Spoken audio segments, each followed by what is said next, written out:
कौवे की गरुड़ से दोस्ती हो गई। दोनों काफी समय साथ गुजारते थे। उनमें मित्रता इतनी गहरी हो गई थी कि आपस में कभी कोई बात नहीं छिपाते थे।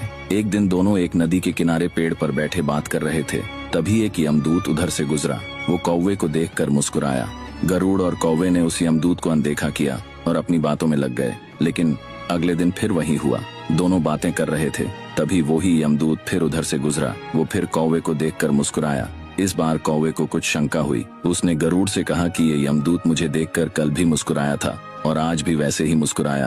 कुछ गड़बड़ है, हो सकता है मेरी मृत्यु आने वाली है। गरुड़ ने उसे समझाया कि ऐसा कुछ नहीं है, ये एक संयोग भी हो सकता है, तुम चिंता मत करो। 2-3 और ऐसे ही निकले। रोज यमदूत कौवे को देखकर मुस्कुराता। अब तो कौवे को यकीन हो गया कि निश्चित ही मेरी मौत नजदीक है। उसने गरुड़ से कहा, मित्र मैं मरना नहीं चाहता, लेकिन ये यमदूत जरूर 1-2 दिन में मेरे प्राण निकाल कर ले जाएगा। ये रोज ही मुझे देखकर मुस्कुराता है। गरुड़ को भी लगा कि हो सकता है कौवे का शक सही हो। उसने कौवे को धैर्य बंधाया। गरुड़ ने कौवे से कहा, तुम चिंता मत करो मित्र, मैं तुम्हें यहाँ से इतनी दूर ले जाऊंगा कि ये यमदूत तुम्हें दिखाई ही ना दे।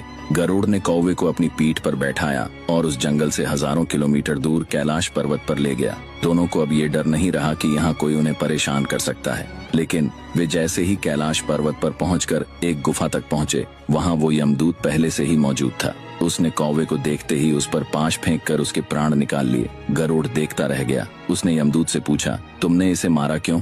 यमदूत ने कहा कि इसकी मौत इसी समय लिखी थी, इसलिए इसके प्राण निकाल लिए। गरुड़ ने फिर पूछा, तो फिर तुम इसे देखकर उस जंगल में मुस्कुराते क्यों थे? इसे मारना ही था तो वहीं मार देते। यमदूत ने जवाब दिया, इसकी मौत कैलाश पर्वत पर ही लिखी थी, लेकिन 4-5 दिन पहले इसे उस जंगल में देखकर मुझे ये आश्चर्य हो रहा था कि ये इतने कम समय में वहाँ पहुँचेगा कैसे, क्योंकि इसके पंख भी छोटे हैं और ये लंबी उड़ान भी नहीं भर सकता, तो हजारों योजन दूर कैलाश तक ये पहुँचेगा कैसा? यही सोचकर मैं रोज मुस्कुराकर गुजर जाया करता था, लेकिन भाग्य देखो, तुम इसके परम मित्र ही इसे यहाँ तक इतने कम समय में ले